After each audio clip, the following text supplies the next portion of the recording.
It's a great pleasure to welcome you all today on behalf of the AABN Core Committee for our 173rd weekly webinar. I would like to thank all of you for your interest and your continued active participation and commitment towards this webinar series. After a difficult period navigating the initial devastating impact of COVID, the economies are more agile.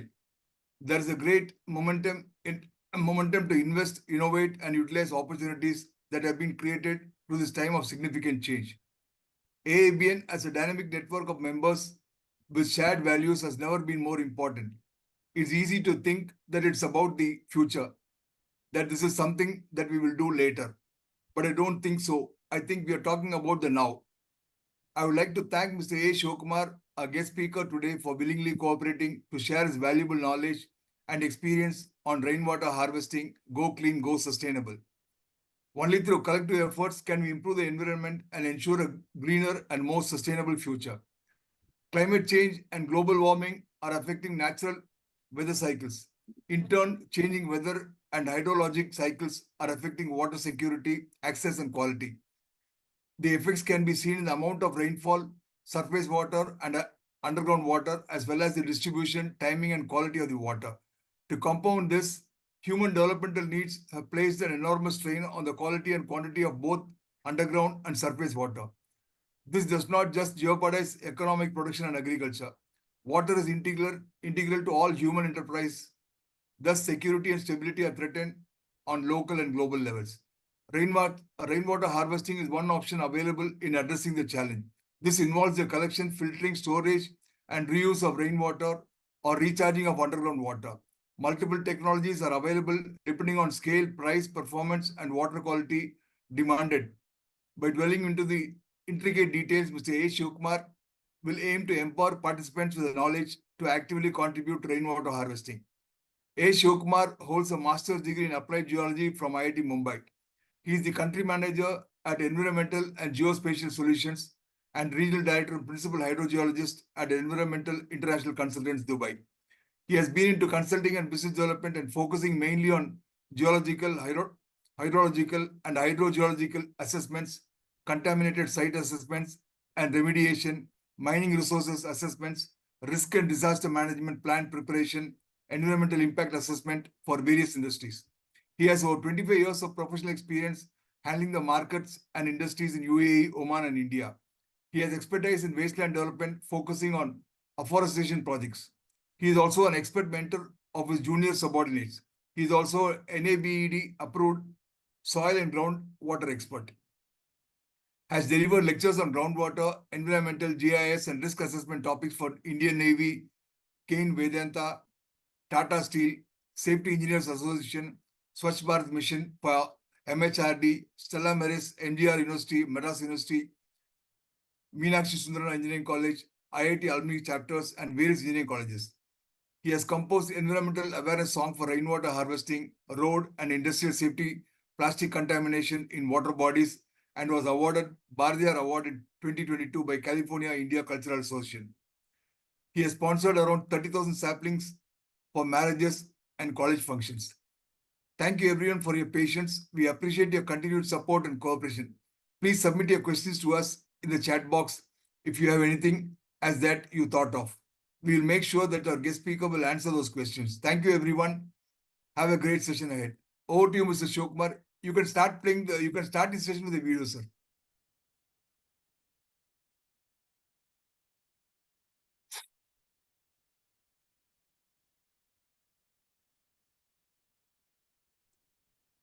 Good morning, everyone. Good morning, Mr. Gopi, Mr. Suresh Mariaselvam, and others. We've been slogging for the last 1 week to make this presentation happen. It's not an easy job, conducting online meetings for the last few years. I heard him saying 173 meetings. It's an extraordinary effort. It's a thankless job. Appreciate your, initiative in conducting such meetings. Thanks a lot, Mr. Gopi and others. I'll start the session with a rainwater harvesting song. So, the things will be more clear right from the start. So I'll start by playing the song, which I've composed, and it's in YouTube, and it gets shared.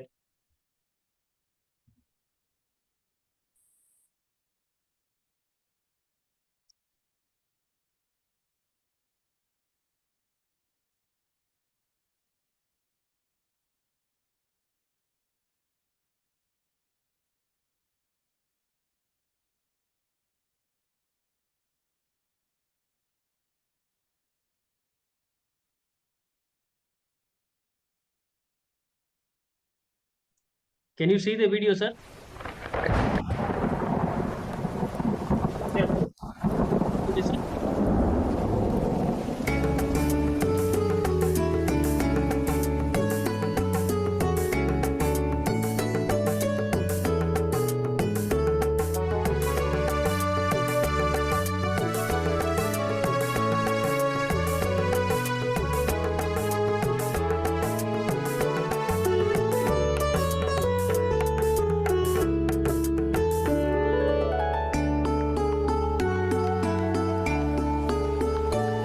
மழை நீர் உயிர் நீர் உயிர் நீர் மழை நீர் மழை நீர் உயிர் நீர் உயிர் நீர் மழை நீர் நம் எல்லோருக்கும் உயிர் நீர் அதுவே மழை நீர் காலம் வளம் பெற சேமிப்போம் மழை நீர் மழை நீர் உயிர் நீர் உயிர் நீர் மழை நீர் மழை நீர் உயிர் நீர் உயிர் நீர் மழை நீர்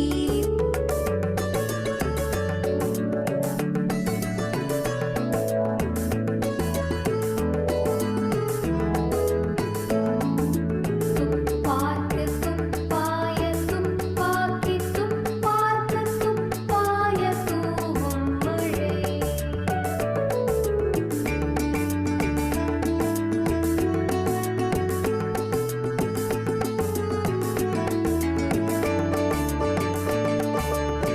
நிலத்தடி நீர் உயர சேமிப்போம் மழை நீர் நிலத்தடி நீர் உப்பை குறைக்குமே மழை நீர் குளங்கள் வெட்டியே சேமிப்போம் மழை நீர் ஒவ்வொரு வீட்டிலும் சேமிப்போம் மழை நீர் ஒவ்வொரு வீட்டிலும் சேமிப்போம் மழை நீர்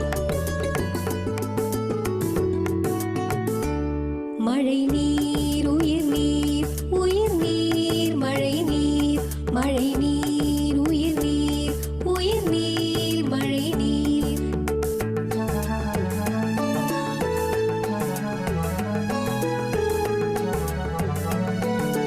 நீரின்று அமையாது உலகே நின் யாரார்க்கும் வானின்று அமையாது ஒழுக்கு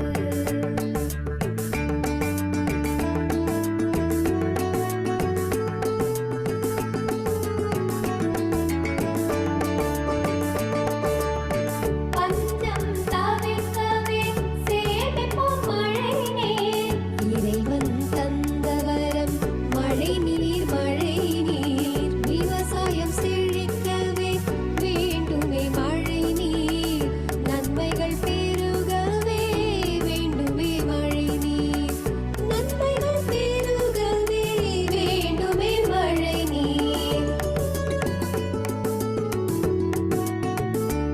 மழை நீர் உயிர் நீர் உயிர் நீர் மழை நீர் மழை நீர் உயிர் நீர் உயிர் நீர் மழை நீர் நம் எல்லோருக்கும் உயிர் நீர் அதுவே மழை நீர் காலம் வளம் பெற சேமிப்போம் மழை நீர் மழை நீர் உயிர் நீர் உயிர் நீர் மழை நீர் மழை நீர் உயிர் நீர் உயிர் நீர் மழை நீர்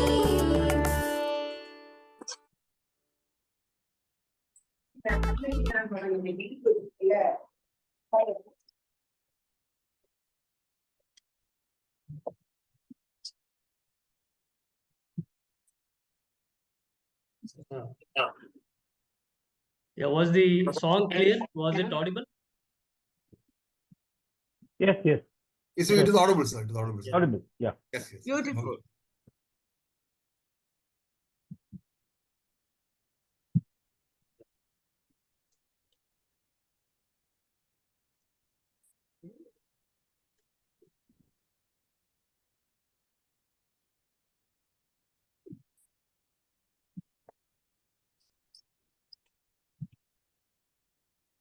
So can you see the presentation? I'm sharing the presentation. Is it Yeah. visible? Can you make it full screen, sir? Yeah, yeah. Can you see it? Yes, sir. Yes, sir. Yeah. Okay, I'll start the presentation, on rainwater harvesting, and I've also added a topic rejuvenation of defunct borewells across India, because this is happening, all over India where we are doing projects. So next slide, yeah. So before going to the presentation, just a short introduction of my company, EGSS. It's been here since 2008, and we have a group associates, environmental international consultants. I'm continuously doing projects in Dubai. I am approved for NABID, that is Quality Council of India, for hydrogeology, soil and groundwater. We are also training, UNICEF Dakar hydrogeologists from third countries in the field of hydrogeology. For risk management, we associate with CGE risk management solutions, and for incident management projects and disaster management projects, we have our group associate Athana Hess. So these are the areas where we are conducting projects. Mostly it is related to soil and groundwater. So we conduct environmental site assessment and impact assessment for groundwater contamination projects, or wherein RO reject water has to be disposed at in deep aquifer formations. So we are also into hydrogeological studies. Of late, there is a lot of floods happening all over the world. So for industries, we are conducting hydrological studies, and then soil and groundwater contamination assessment, disaster management plans, remediation of contaminated sites. We are remediating sites that are contaminated with hydrocarbons, chemicals, paints, etc. This we are doing mostly in Dubai. It's catching up in India also. So Bowtie, HAZOP, and BSCAT, these are risk management projects, training programs which we are conducting in India. So this is my profile. As you can see, mostly I'm associated with groundwater projects in 3 or 4 countries. So continuously I go to Dubai, and sometimes to Oman, and sometimes to Qatar. So these are our current projects: site assessment, remediation of diesel contaminated sites. All over the world, hydrocarbons get released into the subsurface because of various reasons, and hydrogeologists are called, to assess the contamination overall, and conduct remediation as well. So recharge studies we are doing for government of Tamil Nadu, wherein we are identifying areas that have more salinity so that bed dams can come up there. So recently we did studies at 330 locations in Kaveri belt. When we have come out with our findings. So we are also into geophysical surveys, locating potential rainwater harvesting and potential borewell locations. We are identifying deep formations for disposal of RO reject water in UAE, and flood assessment studies and yield assessment for various construction companies in Chennai and Tamil Nadu. So these are our clients. I'll just run through. So we have both Indian and international clients. So these are some of our projects, wherein we have helped people to come out to identify new resources. We are identifying low TDS aquifers in interior Dubai. These are actually resources for that country. They can use in terms of, as a strategic resource. And, we are also into assessment of shallow hydrocarbon contamination and remediation. हमारे सारे जो है अच्छे से मतलब ये है Indian wear के साथ में और ये सारे क्लासेस है वेस्टर्न वेयर के साथ जो मैं नीचे रख रही हूँ और उसके ऊपर वो वाला बैग है जो मैं usually There's some noise. Okay. So this is one of the remediation equipment, which takes up only the hydrocarbons without pumping water. It's called net system. This is used by our associate company EIC in Dubai, using which we are recovering product that has been released into groundwater, and it's floating on groundwater without pumping water. We are recovering the hydrocarbon, and sometimes it's being reused. So this way, this kind of remediation projects we are doing. Now we'll come to the overview of freshwater resources. As you all know, only 3% of water found on Earth is fresh water. So this is more precious in the than gold. This we have to inform to public, students, children's, college students, and create awareness that fresh water is a limited resource and we have to use it judiciously. So as you all know, 1 in 5 don't have access to safe drinking water. So this very soon will become 2 in 5, 3 in 5, because of the kind of pollution that is happening to groundwater and because of deterioration of water quality due to over extraction.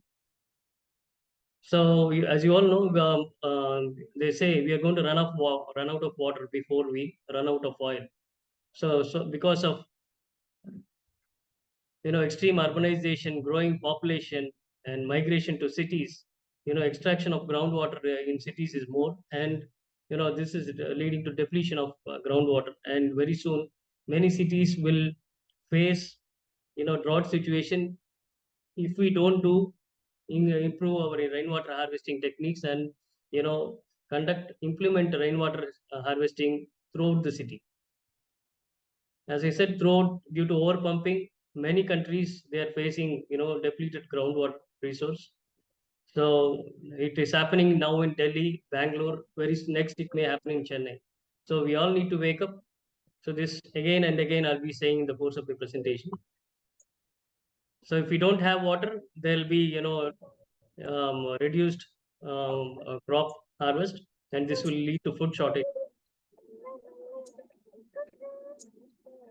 Okay, we'll come to rainwater harvesting. It is nothing but storage and collection of rainwater that is falling, in our rooftops, that's falling in open grounds, that's falling in various government buildings, that's falling in parks. So in rainwater harvesting, we try to collect and store rainwater wherever possible and then use it for various end uses rather than allowing it to run off to streets and rivers and eventually to sea. Rainwater sometimes is collected to sometimes it's recharged into underground aquifer. Just for those who are not in the field of geology, aquifer is a formation that can store and transmit water. Same, I'm showing this in Tamil. மழை நீரை வீணாக்காமல் கூரை போன்ற மேற்பரப்பிலிருந்து சேகரித்து sump அல்லது நிலத்தடி நிலைக்கு திருப்பி விடப்படுவதே மழைநீர் சேகரிப்பாகும்.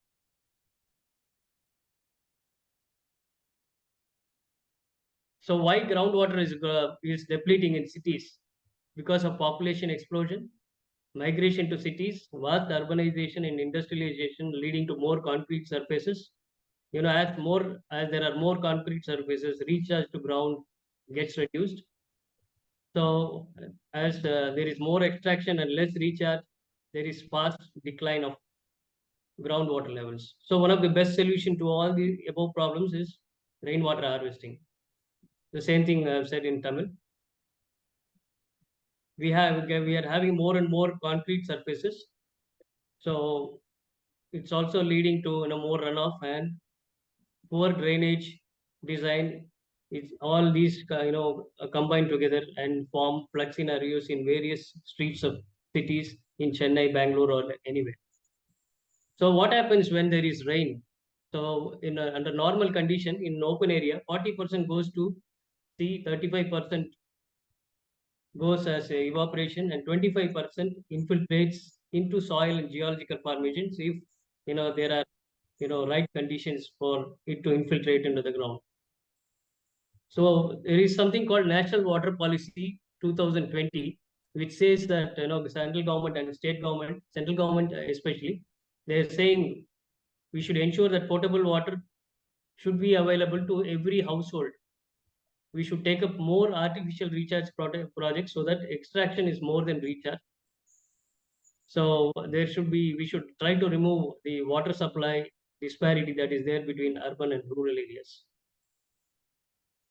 So coming to stage of development, there are 3 stages of development which has been categorized by Central Groundwater Board in India. In an area, if we are taking 70% of available groundwater, it's classified as safe area. If we are extracting 70 to 90%, it's called semi-critical area. There are 550 units. Each unit may have 10 to 50 villages. So if you are extracting between 90 to 100%, it's critical. And if you are extracting more than 100%, it's overexploited. Right now, there are 839 units consisting of several thousand villages and cities, several cities, wherein it's in the stage of overexploited block. So they face, huge problems like groundwater scarcity, lack of water to meet their daily use like that. So this 839 may soon become 2000, or it can soon become 3000 if we don't act, you know, in a proper way and see that, groundwater recharged, we save more of surface water, and we have more water resources available to face the drought situation in case it happens. The same thing in Tamil. Okay, now I'll come to types of terrain that's observed commonly in India and Chennai. So there are two types of terrain: sedimentary terrain and igneous terrain or hard rock terrain. The sedimentary terrain, it consists of sand. You can see here, this is sand. தமிழ்ல மண்ணுன்னு சொல்லுவோம், மட்டி ஹிந்தி में. So this consists of fine, medium, and coarse. So when there is more of this formation in ground, for example, Keelpark area, Vadapalni area, and some areas have more of medium and fine sand. இங்கெல்லாம் பார்த்தீங்கன்னா, you'll have good water supply. So if you have 20 to 30 meters of sand, that's enough. That area will have good recharge and there will be no water problem in that area. So Keelpark area, they say there's very good sand thickness, and some parts of Palasravakam, some parts of Vadapalni, Keelpark, Ananagar, like that. So the second one, the dark gray one, is the clay. If there is more of clay in your area, it can only store water, it will not give back water. So when there is more of clay, let's say if you have 40 feet, 50 feet, or 100 feet of clay, you cannot get a drop of water. Then this is sandstone. When sand is metamorphosed, it becomes sandstone. This also can hold about 10% water, they say. And the fourth one is shale. That is, you get 100 feet in Ananagar, in Valasravakam and Keelpark areas, or Thiruverkadu areas, you get this shale. This also will not have water. So not only that, when you have shale or clay, the water quality also is deteriorated. Sometimes you have alternating layers of sand, shale, and clay and shale. In these cases, the overall water quality will be brackish. So the next one is the hard rock terrain. In areas of Tambaram, St. Thomas Mount, what you see, the St. Thomas Mount is nothing but this Charnakite rock. So here, if these kind of rocks are there below your property, then water will be found only in weathered and fractures of these igneous rock. The potential will be slightly low compared to sedimentary formations. So you should all know about geology of every area. In Chennai, Gindi, St. Thomas Mount, Krompet, Madipakam, when you drill, you will initially there will be some soil, some sand or clay. Then mostly you will get charnakite or granitic gneiss or granite rock. Yield will be moderate to poor. So in sedimentary, if you want to know where sedimentary areas are, Keelpark, Karumbakam, Madurai, Vanagaram, Thiruverkadu, Valasravakam, Annanagar. Here at least you will have some 100 to 200 feet of sand and clay and shale sandstone. Yield is moderate to high. So it's the same thing which I've said. So if you go to water resource, central groundwater board manual, you can get this kind of data. When you're buying land, you should know what is the geology. If you are in sedimentary area, you are slightly better off when it comes to groundwater resources. If you are in hard rock, slightly you will have less water compared to sedimentary. So this is the cross section. You can see Chennai. So right from when it comes to from Annanagar to the coastal area, you have aquifers like this. When you come to St. Thomas Mount, you have only these kind of rocks. So if you have a house in this area, then you stand a better chance that you will not face drought situation. If you are in this area and if there is there is lack of rainfall and there is too much of abstraction, water supply may be an issue in on-rock areas. So this is a 3D dimension. So this is how Chennai looks if you See, you have in Ananagar and all up to 90 feet there is good water. Between 90 to 300 feet there is brackish water. Once after some time there is granite everywhere. So this is a typical in Ananagar, Hill Park, Valasravakam areas. You have first aquifer up to 90 feet. Then there is a shale layer. First aquifer is potable in nature when TDS is total dissolved solids is less than 1500, and here you have 1000 to 3000 ppm brackish water. So mostly we have to recharge and try to use this instead of going to the second aquifer. You can see the recharge areas are you know in the west of the city where groundwater annually gets recharged. So the same thing I have seen. First one is unconfined, the second one is confined aquifer. Okay, what are the types of structures which we are using to extract? Bore wells, these are small diameter one, 100 to 200 mm. It's easy to drill, where there is less space, and it can go up to even 1000 feet, 1500 feet. In Bangalore, they are drilling up to 1500 feet. In Chennai, it's mostly in the range of 300 to 400 feet. And dug wells are open, large diameter wells, Canary Solo. So these are large diameter wells. Nowadays, these are being constructed all over for rainwater harvesting, so that more rainwater gets stored in these large dia wells. So how is a bore well constructed in hard rock area? So they drill initially and they put casing up to loose formation. Once there is hard formation, casing is normally casing ends up to 30 to 40 feet, below which there are open holes. Through these fractures, groundwater is extracted, and people use it. So we also need to ensure that when we are doing rainwater harvesting, these fractures are recharged.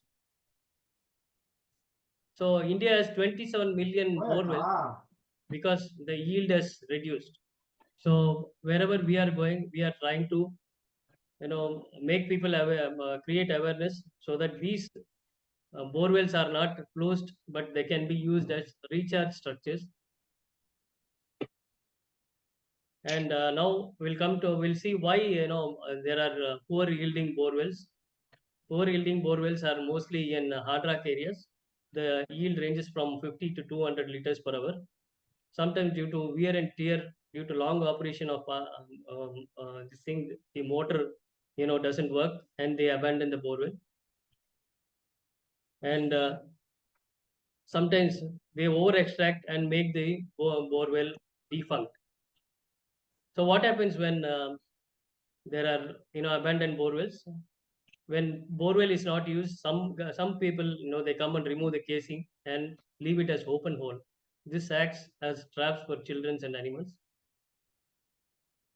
So then there is a lot of mobilization of public government resources to try to save the children. All this can be avoided only if some proper regulations are there and compliance is there. Whenever there is an abandoned borewell, immediately what government can do, the panchayat, they can immediately close this with the gravels, and even if the pipe is removed, what happens, the gravel will fill the hole, and still water can go down because there's already an existing hole. So these kind of defunct borewells can be converted into recharge borewells, which will improve the groundwater level whenever there is heavy rain. So other reason is now people without doing survey, they drill at wrong locations. Proper study is not carried out. This is one of the reason why there are poor yielding borewells. So like as I said, you should case the top portion after where there is potential for silting or caving, and then drill open hole in hard rock. In the sedimentary, you drill to the entire depth. Let's say if it's going to be 200 feet or 300 feet, you have to put the casing to the entire pit, and gravel pack is surrounded. This is the gravel pack, Kudangal solo or pebbles. Pebble pack happens around the casing. So you introduce salt through which slots through which water enters into the borewell. So coming to location of borewells and location of rainwater harvesting structures, we use something called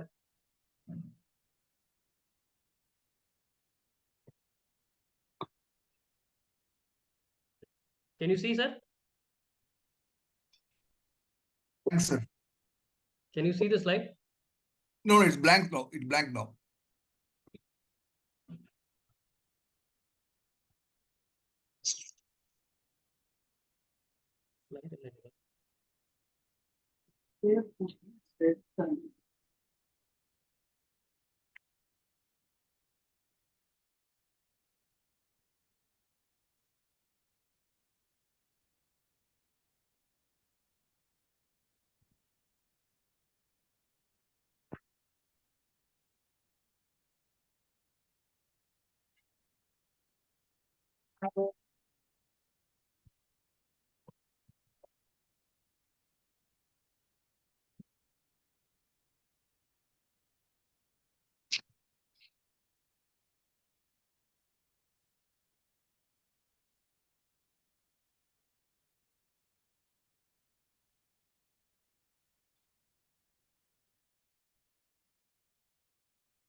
Sivakumar sir, you're there?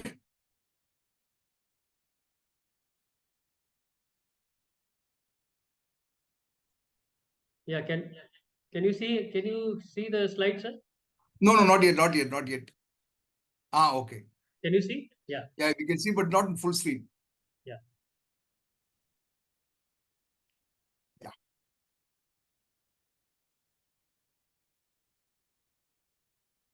Yeah, make it full screen. Yeah, can you see now? Yeah, we can Yes. see, we can.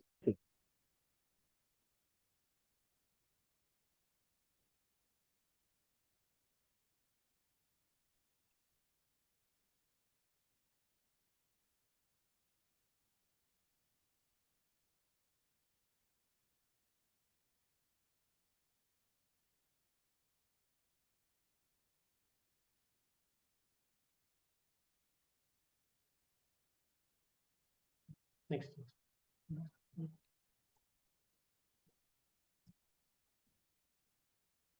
Yeah.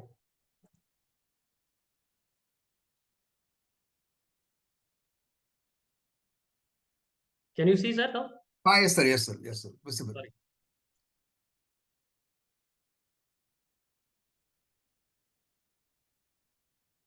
Okay, resistivity survey, this is the one of the most common method used to determine the sand thickness.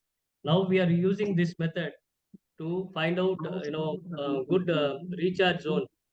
For industries, we have to identify locations where, they can make more of stormwater or flood water to go below ground.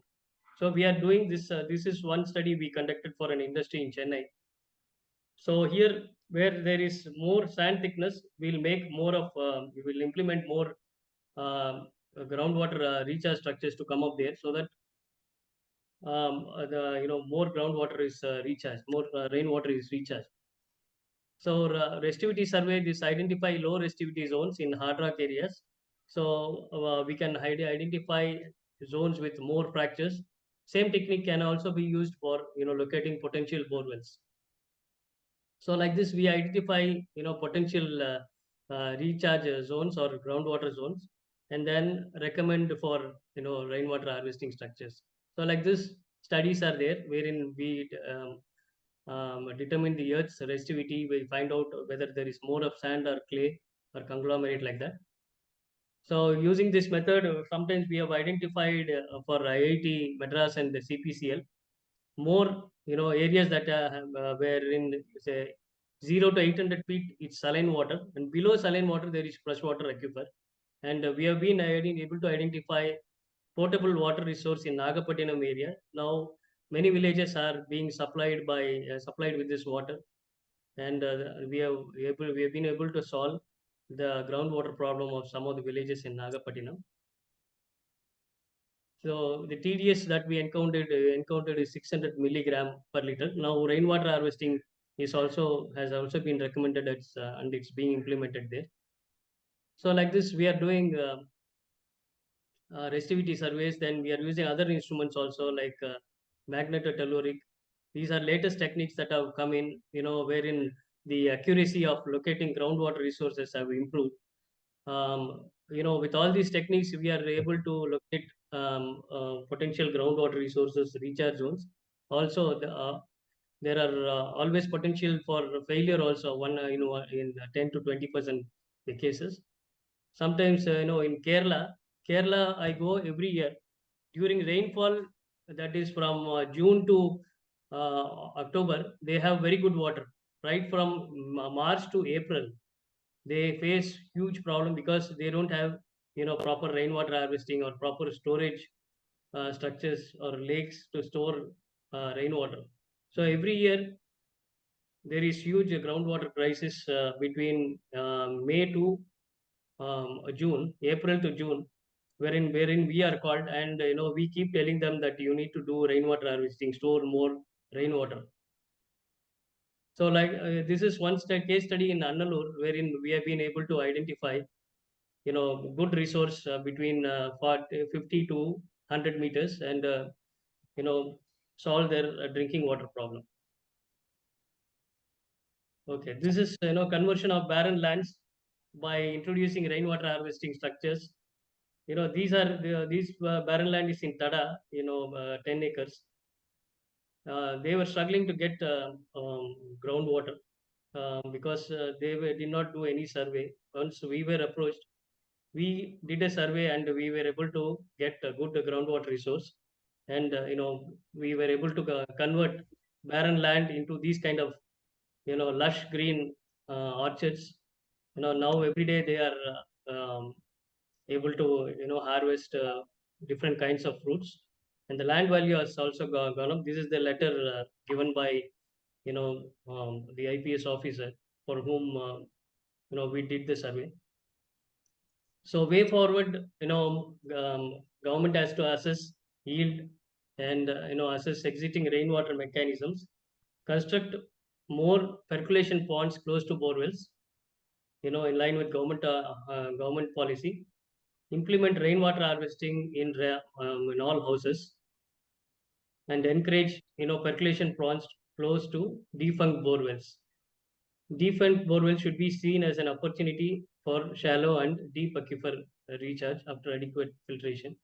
So percolation ponds like this, it's already being constructed. More should be constructed, in all the districts of Tamil Nadu. Then there won't be any water problem. The water level will always be shallow. So these are some of our projects. And now we'll come to how to calculate the rainwater harvesting potential of individual house. Let's say you have a 2,000 square feet rooftop area, and the average annual rainfall is around 3.29 feet or 1 meter. 100 centimeter we can consider for Chennai, although it's 120 centimeter. So total rainfall accumulation, how to calculate? Just multiply your area in square feet and rainfall, about you take 1 meter, that is 3.29 feet, and runoff coefficient 0.8 for concrete surface. If it's open area, it's 0.2. The total rainfall in cubic feet is 5264 cubic feet. The total rainfall 1 year you can collect is around 1,50,000 liters. So see the potential for each house that is there.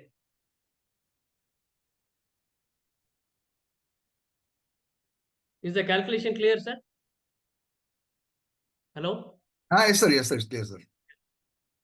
So this, now people can take a note of it. They can calculate how much rainfall they can harvest in a year. Okay.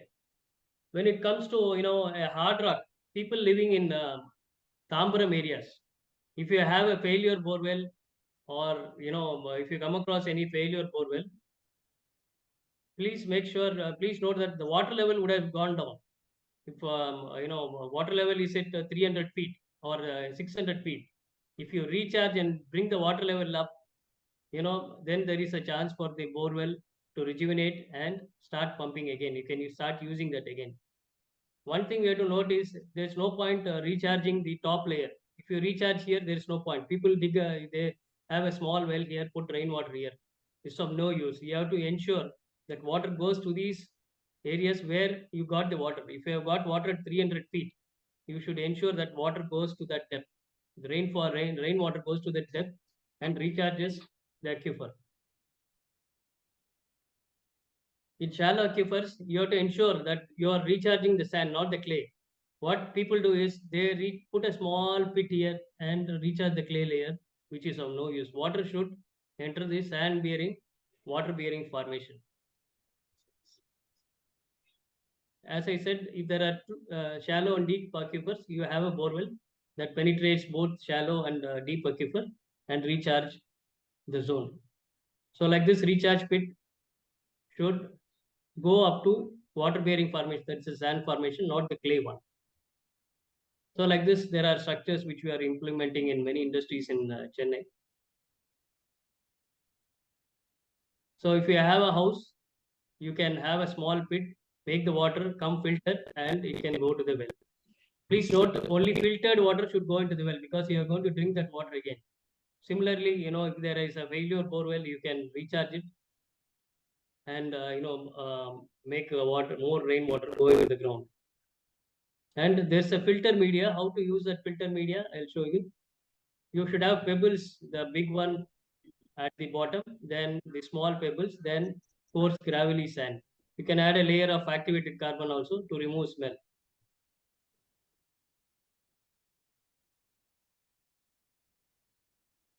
And there are some precautions to be taken. Always filtered water should enter the borewell or the sump. So like this, you can have several recharge pits. If there is a big apartment, you can have and make the roof water to go into the ground. So this is one method. So I'll play a video.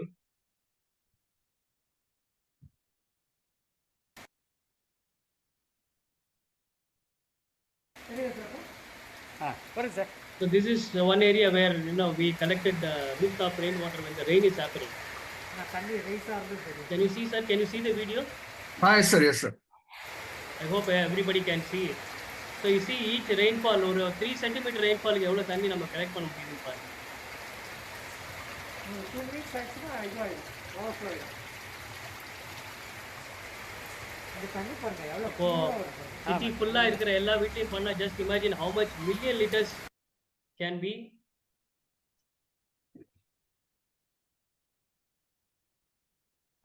Yeah, this is one more video. This is before the rain, sir. எடுக்கணுமா sir? This is before the rain. So you can imagine how much water, the water level, how quickly it rises after each and every rain. வருது sir வருது. Video எடுங்க. So this is a recharge well, typical well. You can have a 10 feet ring and have a bore well inside also. There are many ways to construct recharge wells. இல்லை பூ மணல் கீழே ஜெர்க்காயிடும் sir. கீழே மணல் போட்டிருக்காங்கல்ல. ஆமாம் ஆமாம். மணல் ஆ And wherever we have implemented, rainwater harvesting, we have been able to reduce tanker trips. So when tanker trips are reduced, it also leads to reduced CO2 emissions, as you all know. So sometimes they have given us, a letter saying that they were able to reduce load. So they are saying we strongly recommend everyone to implement rainwater harvesting and do proper maintenance. Like this, many apartments are seeing good benefits. And if there is any failure borewell, just fill it with the gravel, make rainwater to go down and recharge the aquifer. So this is one we did recently. In my house also I have done this. I did it in 2012. So whenever there is rain from the rooftop, we divert it through a hole, through a pipe into these kind of structures. So in hard rock areas, you can have 5 feet ring well and have a small two or three bore wells inside. These are cheap ones, it doesn't cost that much. Each and every household should do this, have this, and store more water. So this is one. If there is full of clay in your area, Pallikarna area, have sumps. Don't go for recharge structures. So you can have sumps, 1 lakh liters, and try to use it throughout the year. So this is a sump. So these are modular structures. These can come up, in parking lots in big companies, government, parking lots, wherein they can store water below the ground, and top can be used as a car parking. So this is called a rigid water module, wherein you can store a lot of rainwater. So in addition, there are a lot of quarries, which you can use to, which are lying idle all over in many areas of Chennai. Water can be diverted and stored as a future resource, as a strategic resource. This can be used during drought seasons. And we need to have a massive campaign to prevent children from falling into boreholes. So you can have a lot of signboards like this close to areas where borewells are drilled. You can have barricades. You can have signboards that shows hazards of drilling activity. Signboard showing children can fall into the bore. When drilling is stopped, open bore should be closed with a heavy object. Public nearby the drilling spot should be explained hazards of drilling activity. So you can have, barricades like this, and you can have recharge structures, abandoned borewells. You can have recharge structures like this. So to sum up, rainwater harvesting increases storage of groundwater, yield of borewells, reduces evaporation losses, improves groundwater quality. It can lead to additional mandates of rural employment during summer due to improved groundwater levels, reduces carbon dioxide emission as tanker trips are reduced, increases rural employment and prevents migration to cities, prevents flooding in cities, prevents seawater intrusion, so makes areas water positive and ensures increased harvest of crops and fruits. So from the great words of Avayar, வரப்புயர நீர் உயரும் நீர் உயர நெல் உயரும் நெல் உயர குடி உயரும் குடி உயர cone உயர்வான். So thank you all. That's it. It's everyone's responsibility to harness maximum rainwater that's going waste to sea and prevent occurrence of drought in our country. Thank you. Thank you, sir. Thank you very much, Mr. Sivakumar, for the excellent session. We will invite participants to please ask questions, please. Participants, you may please unmute and ask your questions. Hello. Yeah, Shantakumar, please go on. Or Dominic sir, go on. Please go on. Hello, sir. Yes, sir. Whenever a project is a very informative session, thank you. Whenever a project is to be implemented, we go for a siting clearance. Yeah. In that siting clearance, we are supposed to find out this flooding possibilities. Yeah. Means my project comes, how much water because of this construction will be sent outside my site, which will become a flooding eventually to the nearby areas. Okay. So that you have also touched upon that in the matter of this rainwater harvesting. Yeah. See, here the big challenge for us is we have to take normally 100 years return period for this purpose. Yeah. Correct now. So yes. Now the data we obtain from IMD, the IMD data does not give you maximum hourly rainfall data. You might be appreciating annual average rainfall, correct now? And yes, then sir, this monthly rainfall, weekly also sometimes available, whereas maximum hourly rainfall, that might be due to some cloudburst or something for which if we have to calculate or do the design, that data is not at all available. People normally assume and do the design. What is the solution for this? Yes, sir. So they don't assume. There is something called a daily rainfall data that is available with IMD. Now we are doing hydrology projects, wherein we collect 30 years rainfall data that has event rainfall. So for how many minutes it rained, that is available with IMD. So from that, you can calculate the 1 hour rainfall 1 hour rainfall intensity using Gumbel's method. They have in some of the websites, they have hourly rainfall intensity data in mm per hour for 5-year return period, 10-year, 25-year, 50-year, 100-year return period. Rainfall data is, if we can, come out with the Gumbel's method of rainfall intensity estimation. So what is given in NIC or any other website is average annual rainfall. Yeah. You should not use. You should use that Yeah, 1 hour rainfall intensity Actually, data. I went to IMD. Even IMD IMD did not give this maximum hourly They will not rainfall. give, sir. That is why hydrologists are there. They will calculate. There is a method to calculate. We are doing that using 30-year rainfall data. We calculate 1 hour rainfall intensity for various return periods. For airports, 50-year return period should be considered. It will come to 20 centimeter per hour. Okay. In some cases, the client will say, I want to consider 100-year return period. Then 100-year return period should be considered. We can estimate. It's not that we cannot estimate. Okay, then this thing. One more point is the roof design. Roof design matter. Though a standard figure of 1:60 to 1:120 is available, normally civil engineers go for a sort of over what you call conservative method. Say instead of even 1:60 for a normal tilted roof, they go for 1:40, 1:25 type of thing, just for the sake of conservatism. Is there any standard? I mean, hello.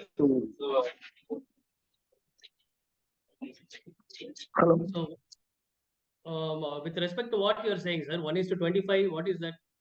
Slope on the roof slope. Roof slope.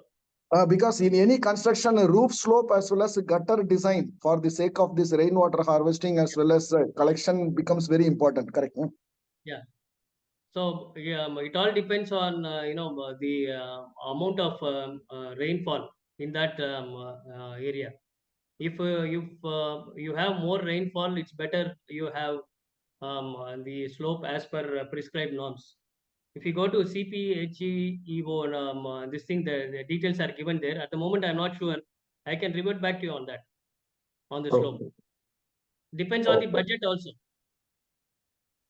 And this, whenever we do this aquifer study, watershed study also, water budgeting also is being done, correct? No, in that water budgeting, how much it comes inside, how much goes outside. Yes, sir. But never we get permission to use that excess water available for the project purpose. They always take in writing, MOEF takes it in writing that we will never use actually the groundwater for the purpose of project. Why is it so? Sir, because it depends on, as I said, some areas fall under overexploited. Some areas fall under safe zone. If you're Chennai, if you take, it's all overexploited. If you're having an industry in Chennai, they will never allow. Because as it is, groundwater resources are under stress. If they allow industry to take, they will start pumping left and right. And water may not be available. But our watershed water budgeting shows that we can use this much water. That is what is budgeting. No, that budget use the data. Still, they don't allow. Yeah, aquifer is connected, and if you are falling in overexploited or critical area, definitely they will not get the clearance. It's very difficult. Okay. Thank you. Thanks for your informative session. Thank you. Hello. Yes, sir. You can. Sorry. Yeah. Please go on. Manchiraj. Yeah, I'm Ravichandran, farmer. Sir, can I? Please go on, sir. Yeah, I'm Ravichandran, farmer from Tiruvallur district. So I just, I'm just traveling. I do not know how far my Wi-Fi connection will be good. Nevertheless, so the speaker said that, Varapure, Nilvairam. So yesterday I attended a meeting in Tamil Nadu Agriculture University. So if we stagnate water in rice cultivation, that means it emits a lot of CH4, methane gas, which is 23 times more lethal than carbon dioxide. It leaves a lot of carbon footprint. It is a wrong notion that by stagnating water, we can grow more. That's wrong. And second point is electricity is provided free of cost to the farmers. I have been enjoying the free electricity. But the problem is, because it is provided free of cost, farmers tend to overuse water. That is really bad. So when I entered farming way back in 1980s, the water level was at 40 feet in Tiruvallur district. Now we have to dig up to 250 feet. So water level has gone down. I feel it is a political decision, but it should be made obligatory, not mandatory. It should be made obligatory for the farmers to use the defunct borewells. The shallow borewells we used to have, we are having that shallow borewells which have become defunct. They must be used for recharging the groundwater, so that if all the farmers take up this, as a social responsibility, certainly the groundwater level would increase. The quality of water has also gone down because as we go below the mean sea level, the seawater ingression takes place. The water becomes saline, and the productivity of paddy and the other crops also goes down. So these are some of the few points. And yesterday I attended a meeting in Tamil Nadu Agriculture University, Coimbatore, and just after attending that meeting, I'm heading back home. The thing that was stressed upon was we must grow rice using lesser amount of water. So rice is not an aquatic crop. If you use more water, see, the Western nations, they accuse us that India and China, they are responsible for the emission of more of these greenhouse gases. There are technologies that are available to reduce water in a rice ecosystem. So these are some of the points I wish to state. And the thoughts of, with due respect to our wisdom of our forefathers like Avayar, but Varapuyira Neer Voiram, it would be detrimental for the overall ecosystem, sir. Can I answer this? From my point, neer oyera varapoyeram said groundwater, if it is shallow, if it doesn't go deep, then it can be used for agriculture. Here in Tiruvarur or anywhere, mostly they use borewell water. You don't get Kaveri water everywhere. So this neer oyera, in that context also you can take that groundwater should not allow to be go to deeper levels. It should always be within the reach of shallow borewells. So this way also you can take. So that's why we have to do rainwater harvesting. So I'm not talking of shallow irrigation. That is a totally different topic. So I just want to add to Mr. Ravichandran. The reason they are flooding the paddy sorry field. to interrupt. Sir, can I just answer Yes. your other question? Why they are flooding the rice field is to prevent weed. So cheapest, the cheapest. Actually, in the other you need much less water for rice growing, but instead of using weedicide, the cheapest, because anyway government is giving free electricity. So if you flood the field, and who cares about environmental thing? They only look at how much money they are saving. So they are flooding the fields to prevent weeds from growing. I just want to add. Thank you. Yeah. Sir, I have one question. Yes, sir. You're accustomed to using sumps. Because I am into manufacturing sump, FRP sump. Okay. We are able to supply at about 11 to 12 rupees per liter. Okay. And with installation and all, it works out to about 14 to 15 rupees a liter. Okay. Your experience, concrete sump, what does it cost per liter, sir, to make? Because you would have done many sumps. Around 18 rupees, sir. I think 18 rupees. So slightly more. Okay, actually, we are able to supply 50,000 liter sumps at say about 10 rupees, 10-50 plus. So I can give some contact of some industries that they are looking to install structures. So I can refer your name. Okay. Shall I put it in the chat box? Yeah, I'll talk to I'll give you, sir. I'll give you, sir. Shukmas, I'll give you. I'll give you Mr. Number. Right. No. Thank you. Sir, how is the life comparison between this concrete as well as your material FRP wala? 50 years life we give, sir. Design life is 50 years.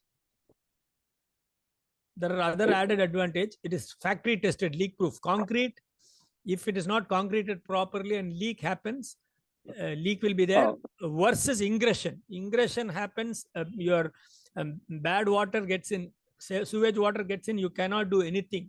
Ingression is a big problem in concrete sumps. Yes. Here it is factory tested, leak proof. And so we manufacture as per our AWWA D120 standard. Sir, I suggest you contact Tamil Nadu government, sir. They Instead won't, of sir. spending crores of rupees, they can have sumps and pump all the storm water into your FRP tanks. Have millions of FRP tanks and pump 50,000 liters. If they have, let's say, 10 lakh FRP tanks of like that, so much water can be stored, sir. No, I don't know. Economics, I'm not able to think. I'm What only will you do? What will you do? The top surface of the FRP, some that area you cannot make use of. No, no, look, it is normally used as car park. Normally, it is installed. You can drive on top. It is so designed that you can drive the heaviest lorry is fire water trucks. It Yeah. is called HS20. You can drive on top. It is designed to take HS20 trucks. It is designed like that. Excellent. Sir, You should go for it. Yeah, actually, in the US, Should go all for it. all petroleum tanks are FRP, and there's a company called Xersex which has made more than 500,000 tanks, 5 lakh tanks they have made. So it is a proven. It's not a new technology. It's a 40-year-old technology. So we have brought it in India. But what we have really done is we have made it so affordable. It is. I think Gopi can give you a session to sir. May I know your name, sir, please? Vishwanath, 8. Vishwanath can be given a session, Mr. Gopi. Yeah, sure, we'll do that, Domini, sir. Thank you, sir. Thank you. Hello.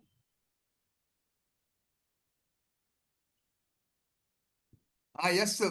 Yeah, Shantakumar, please go on, Shantakumar. Yeah, my question is regarding per square feet consumption of water annually. The reason I'm asking is some places could have a G+2, some places could have a G+10 or a high rise. So the load on that and their load on the city system is more, right? So is CMDA or the body, the government body, taking into cognizance the per square feet load on the ground? Sir, as of now, there are no regulations as such. The government is only saying do rainwater harvesting. Dwat board is coming out with various rainwater harvesting techniques. It's only requesting people. There's no legislation as such for extracting water as far as domestic use is concerned. People are still allowed to drill borewells and extract, and there is no stress on them to implement rainwater harvesting. Sorry, sir, may I interrupt actually over here, sir? Actually, see, yeah, right now for such type of bigger projects, we have to go for MOEF clearance. In that MOEF clearance, they ask you in another chapter, the EIA environmental impact assessment and environment management plan report we are supposed to submit. Yeah. In that, you are supposed to give one sheet of water balance. In that water balance, you have to very clearly state actually how much will be your input, how much you are going to recycle, how much you are going to do the harvesting also. So in that, this question will get automatically answered. See, per capita 135 liters, say, if you take, and then how much you are going to calculate as your domestic wastage and STP, then recycling, how much you are going to supplement by way of your rainwater harvesting within that particular area. All these things comes under that, and then it is one chapter of that entire EIA report. That water balance is taking care of this particular part. agreed, sir. You're talking of big apartment complexes.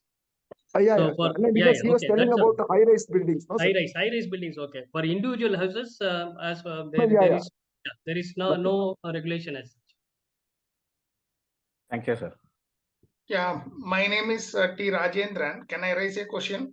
Please, sir, go on, sir. Sir, please go on.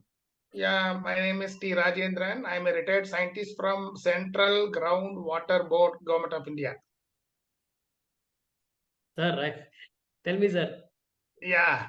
See, I am an accredited consultant of Central Groundwater Authority. Sometime back, some consultant told about MOEF clearance regarding EMP and EIA clearance. See, for any industry, when they go for construction, this National Building Code 2016 is compulsory, wherein it is clearly mentioned that the industry should go for rainwater harvesting, and in any water balance, now water auditing also is compulsory for industries drawing more than 100 KL of groundwater from the borewell. So in water auditing also, it is they have to clearly show that they are doing rainwater harvesting, and they have to they see creating awareness to individual house owners is one part only. I am telling what are the mandatory things for industries. Okay. And now everything is compulsory. It's not optional. And people should be aware that now if industries or apartments are pumping water, they have to pay money to government. That money will be used. It will go to some head which will be used only for recharging to groundwater. This many people don't know. Now, at not less than 500-600 crores is lying with Government of India and all state governments for making artificial recharge schemes to recharge to groundwater. And rainwater harvesting is not optional, it is compulsory. Sir, for individual house, is it compulsory, sir? Individual house also, you please see your plan sanction. From you please see, but nobody reads. That's the problem. It is compulsory. I am living in Bangalore. When any approval is given by for construction of a house, rainwater harvesting is compulsory. It's not optional. Right, sir. Thank you. Okay, sir. Thank you.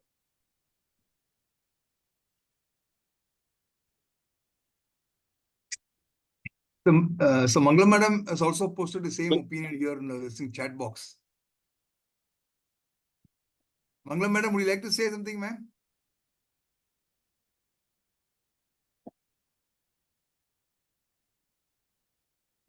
Hi, this is Dhanshikaran. Yeah. Hello. Yes, ma'am. Go on, ma'am. Yeah. I think some years back, rainwater harvesting used to be mandatory for getting all approvals, in all the apartments and everything. With the sky level, apartments coming now everywhere in Chennai.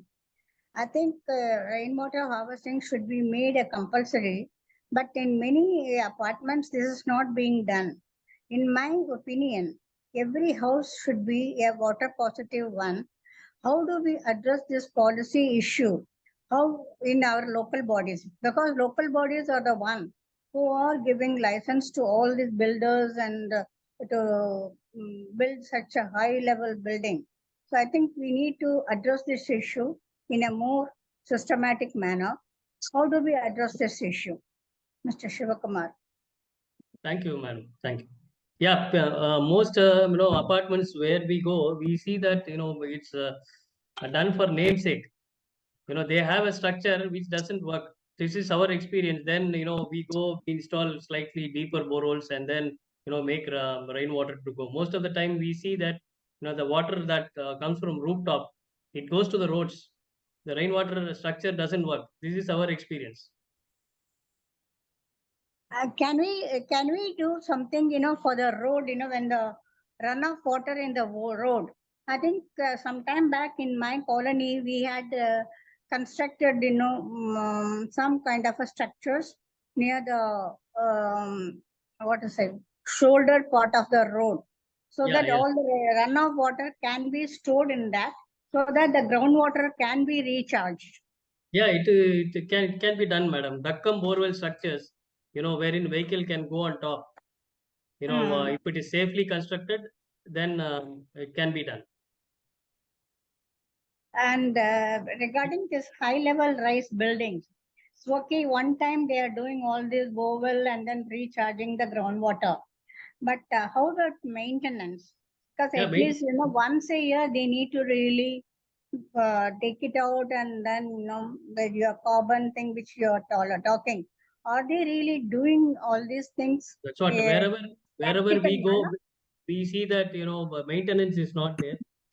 And most of the rainwater structures, they don't work. This is our experience. Okay. In some apartments, where there is sandy formation, there it's working well. But in some locations, hard rock areas, it's not working. So, wherever, interventions, wherever we are called, we are trying to, see that, the maintenance is done, and, the waste, that debris that gets accumulated in these duct wells are removed, and, then the harvesting happens in a proper way. Thank you, sir. I think Mr. Gopi and this AAB forum, my sincere suggestion is, since we are in a water scarcity area, as Mr. Sivakumar has pointed out, 40% of the rainwater goes to the sea, and the other thing is getting contaminated. So we need to really press our government, saying that how do we really encash the rainwater in a positive manner, so that every apartment and everything should be water positive. And then we need to address this water audit in a very systematic manner. This is one of my suggestion, and let us take it as our policy issue, as one of our suggestion of this forum. Sure, ma'am. We'll take it forward, ma'am. We'll discuss and take it forward, ma'am.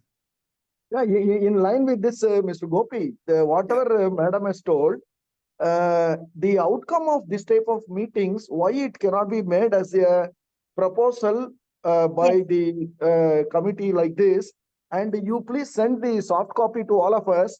We all will sign with our credentials, and this can be even submitted to the pertinent department of state government or even central government. Can it be done, sir? It can be done, sir. We will take the help. We will take the help and support from the experts present here. Dr. Mangalam is there. I think the proposal should be done like Suresh this. is This there. can be vetted.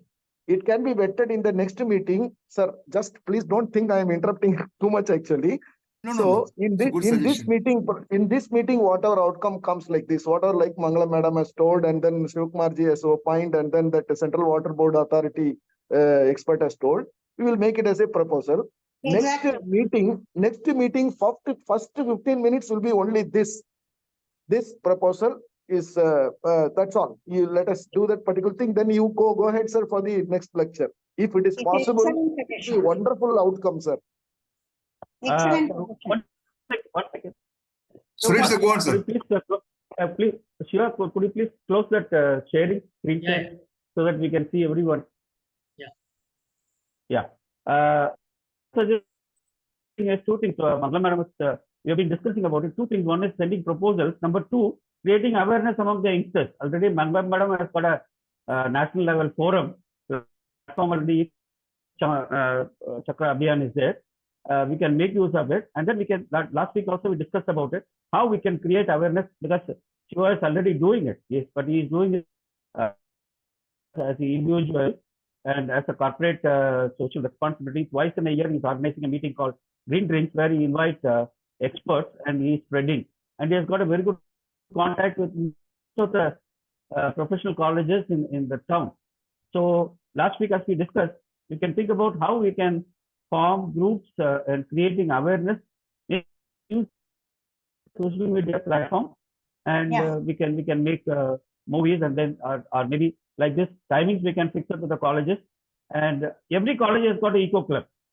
At this particular time, the eco club, that we can spread some message. Especially we can connect AABN webinars. We can collect them, and we can who can come forward and take up with the support of NSS.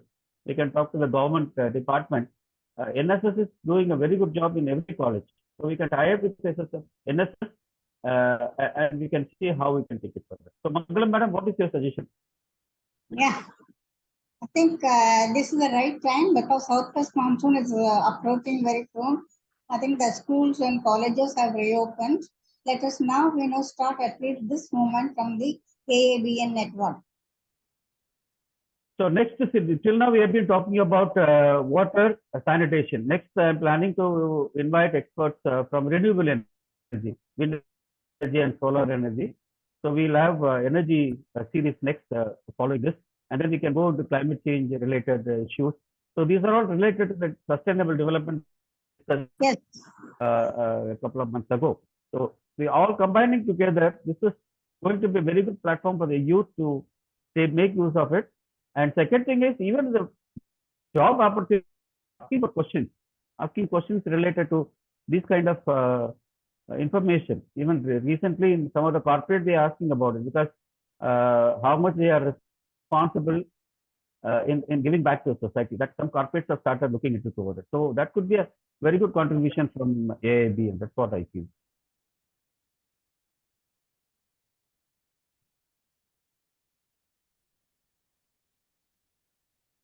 Sure, sir.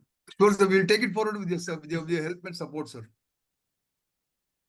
We'll take the guidance from you, Dr. Mangalam. To do that, and experts like Sivakumar are always ready to support. Hello. Yeah, please go on, Dhanshekaran, sir. Yeah. Hello. Okay. Can you throw more light? It was an excellent presentation, and by the way, I want to know more on the industrial front. Matlab, for industries, what will be the? I mean, is it allowed to take water from the safe zone? Number one. Number two, what is the cost of water once you try taking groundwater? Can you throw some light, please?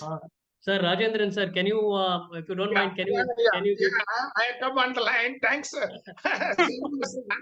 See, he is mentioning about safe block. Are you see where is the industry located, sir? Is it in Tamil Nadu or other state? No, it is some proposal is there. It is within Tamil Nadu only. Yeah, Tamil Nadu, it is governed by PWD groundwater rules. Okay. Now, I will tell Pan India. Okay. It is Central Groundwater Authority. It has brought out that rules are not implemented in Tamil Nadu state because one bill has to be passed in Tamil Nadu Assembly. Groundwater Development and Management Act. Okay, sir. That pricing mechanism has not been implemented yet in Tamil Nadu. Hello? Yes, sir. Go on, sir. Go on, sir. I am with you. Now, see, see, whoever is from industry, apartments, you should be aware that now borewell may be located within your premises. But for pumping water, you have to install flow meter and you have to pay as per the NOC conditions, the per KL some amount. For safe blocks, up to, I think, up to 500. Yeah, there are slabs also now. 1 minute.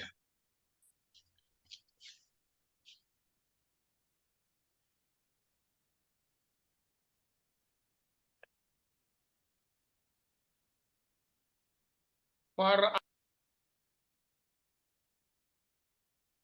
So you're muted, sir. Sir, you're muted. Yeah. See, there is a big slab system. You have to refer one gazette notification issued on 24/9/2020 by Government of India. These guidelines are made based on National Green Tribunal's orders. Okay. Now, water is not free.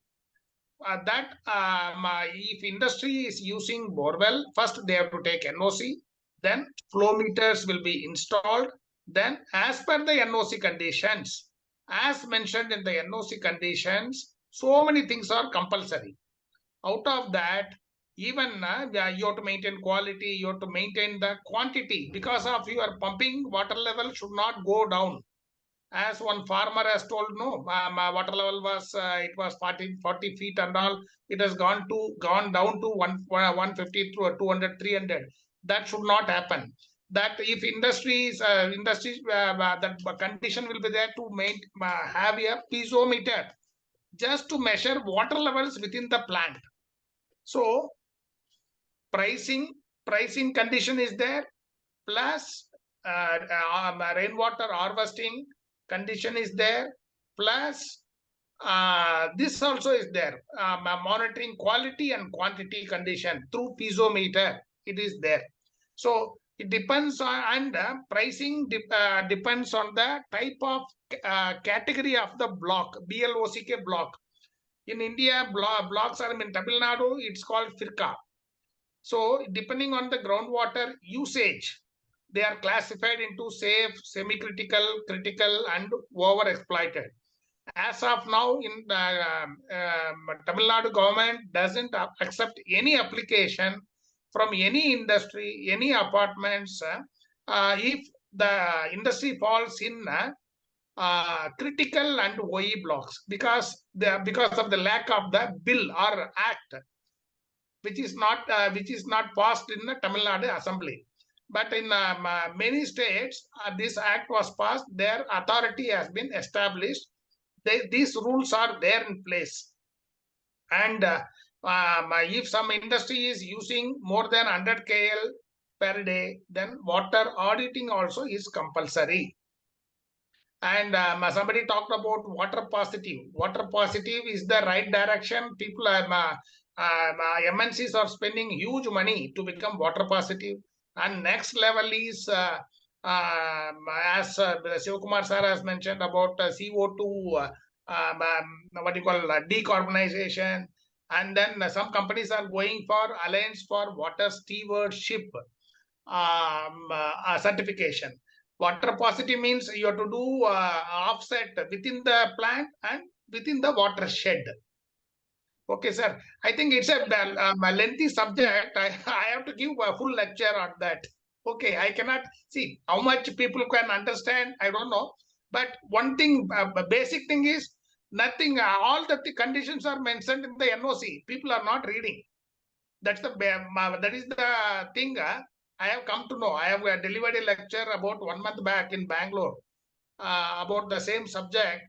Problem is lack of awareness about the NOC conditions. Everything is already compulsory. And one more thing I want to tell to apartment people, whoever lives in apartments, don't jump and do recharge. First, you try to utilize that rainwater for yourself. Nobody is telling you to immediately go jump and do recharge. First, you utilize the rainwater for at least for 2-3 months. You store that water in your sump. Then you and as per Government of India condition, if any apartment complex is consuming more than 20,000 liters per day, then 20 KL per day, then STP is compulsory. And for how to use the STP water, already conditions are there. It should be used for toilet flushing, it should be used for gardening, it should be used for common area cleaning, it should be used for car washing, etc., etc., etc. Okay, rules are in place. Problem is lack of awareness, and people are not reading the conditions, and lack of imposition by the concerned departments. Okay, sir. Thank you so much, sir. Thank you so much. Excellent. Dr. Gopi, you can contact Mr. Rajendran. He's, we are associated with him for some project. So, he will be willing to give a detailed lecture on all these clearance issues. Oh, sure, sir. He has vast experience from Central Groundwater Boards. Oh, sure, sir. Nice, sir. Great, sir. Thank you. Thanks, sir. Rajendran, sir. Thanks for your input, sir. Thank you. Thank you. Anyone else has a question? Shantakumar, you're done with your question, Shantakumar?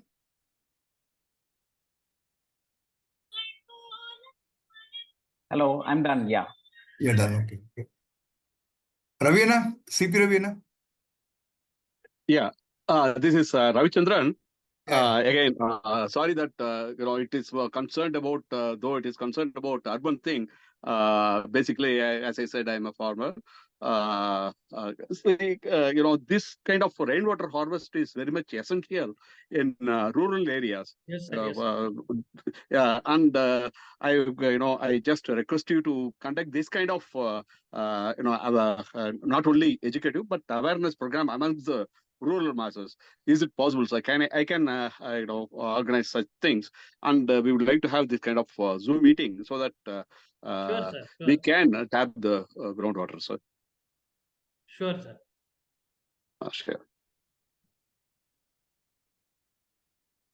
Anytime is there, we can give in Tamil also. Yeah. That to your TWAD board is, if you request TWAD board, they are willing to come and conduct these kind of awareness programs. Sir. They have funds for that. Tamil Nadu Water Supply and Drainage, TWAD. Yeah. They have funds. They are willing to come to colleges, schools, in villages and conduct these kind of programs. Okay. Thiruvarur TWAD conduct பண்ணுங்க. திருவாரூர்ல TWAD board இருக்குல்ல. Hello. Thank you so much, sir. Thank you. Bedsheet கொடுத்ததா sir?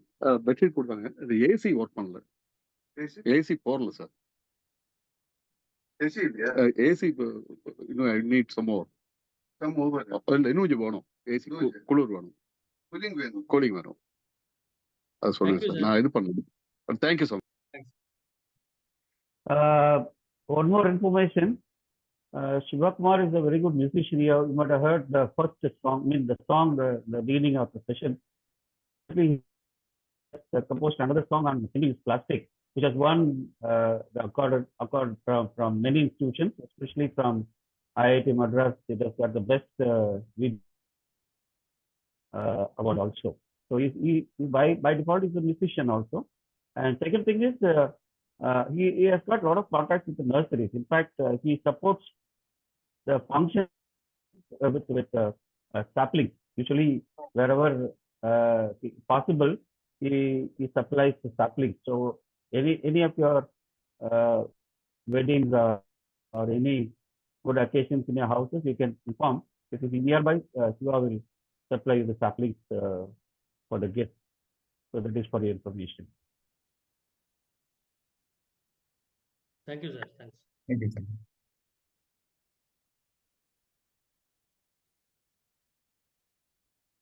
Ravi?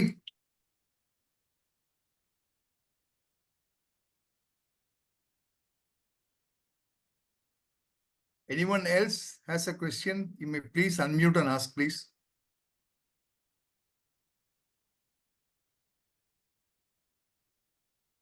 SRS?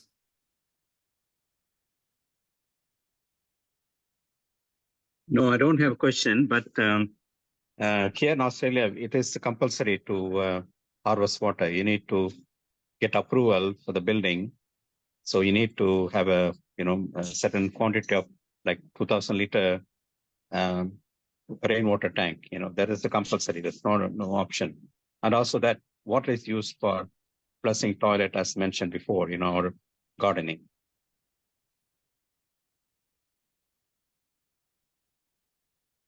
Yes, sir. For the individual houses, they only see, if you have a rainwater harvesting structure at the time of, getting approval. After that, there is nothing, no kind of complaints check or anything here in Chennai, as far as my area is concerned. Most of the areas, they don't check whether, the rainwater harvesting structure is working or, it's not working. Is it maintained? All these things, it's not there. It's yet to come. Maybe very soon it will come. As there is a fear that drought might set in. So people slowly are installing more and more structures. I think it will catch up very soon, and the entire Tamil Nadu will install more structures. Complying to government norms. Niyata, would you like to share a few words from Nigeria?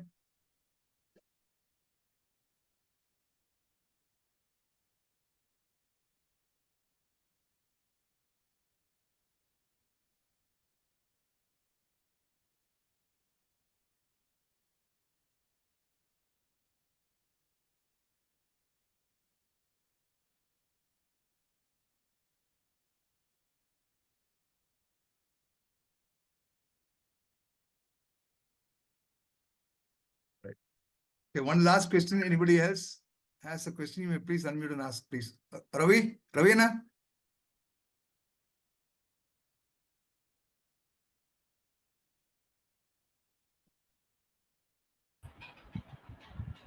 Sir, good afternoon, sir. Go ahead, baby. Yeah, go on. One of you go on. Sir, this is K. Palaksha Reddy from School of Mechanical, Shastra University, Tanjavur. Yes, sir, please. Yeah, tell me. Sir, we need to develop some open source technologies, open source platform where everybody can share their knowledge, and somewhere some control should be there on that, so that the latest information, latest technology is kept for people. Let's say just I'm a common man. I want to install my own, let's say, rainwater harvesting equipment in my house. So I need a design, or so like that. So I don't need to depend on anybody. If it is available in the website, why can't I take it directly and start working on that? So like that kind of system, if it is available, definitely all these problems can be minimized. Not only in rainwater harvesting, even solid waste management. We need open source technologies. We need open source designs available, readily available, so that any startup, anybody who wants to start working on that, definitely they can do wonders in that. Agreed, sir. May I answer for this? Yes, sir. Please go on, sir. Yeah, you please go to Central Groundwater Board website. Okay, sir. These publications are readily available. Manual on Artificial Recharge to Groundwater 2007 and subsequently. And if you are doing some recharge projects, how to calculate the impact assessment, all these are free. It's open source only. Anybody can download. But it's not more popularized, sir. Let's say if you know. See, the problem is it's a scientific department. Yeah. There are limitations. One farmer has told, I am interested in getting awareness program done in my village and all. I have retired in 2020 after conducting 5 Gram Panchayat level programs at different villages in Karnataka. That is about aquifer management. At Gram Panchayat level, it means how to manage their water. We have to create just like command area when canal water supply water is supplied through canals. Water user groups are organized or formed. Just like that, groundwater user group has to be formed in each and every village. They should have one piezometer with digital water level recorder, one rain gauge station. With this, one time sample will be sent to lab for analysis of quality. Like this data will be maintained village level itself. Village level groundwater user group will decide what type of crop they should go for next season. So these are the program of National Aquifer Mapping of Government of India under Central Groundwater Board. It is already under my implementation, and many things are available readily free of cost in our web portal. Okay, sir. Sir, we need to have one more, more number of sessions, mainly on open source technologies available, sir. No, it is available. That's what I'm telling you. Please, why don't you try in our definitely. web portal? So many things are available. It's free of cost. I mean to all educational institutions. I think so many professors are there in this group. I am telling to even people, startups, everything is available. Okay. Only thing is, I have become a consultant. I am also struggling. See, major thing is we have to. We should know how to where the source is available and how to download it and how to use it. Okay, and but things are available. The portal name, sir, Central Water. Central Ground CGWB, Central Groundwater Board, cgwb.gov.in.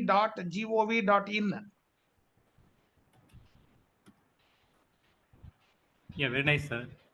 Yeah, you please go, man. Many things are available. Not I am telling it's a complete. It's a what do you call? In Tamil, it's called Bokisham. So much data is available. Very nice. Okay, so anybody can use. It's a free of cost. Thank you, sir. Okay, and any rainwater scheme has to be customized depending on the local condition. That precaution people should take. Yes, sir. Okay, sir, as Sivakumar sir has told, you should not construct a recharge structure in a clay bed. Okay, depending on the local condition, it has to be customized. Sure, sir. Okay, sir. Thank you. Thank you. Thanks for giving me opportunity, Sivakumar Saab and Gopi Saab. Thanks for Mr. Gopi will contact you, sir, for future sessions. Yeah, definitely. See, the major problem among industries, the lack of awareness.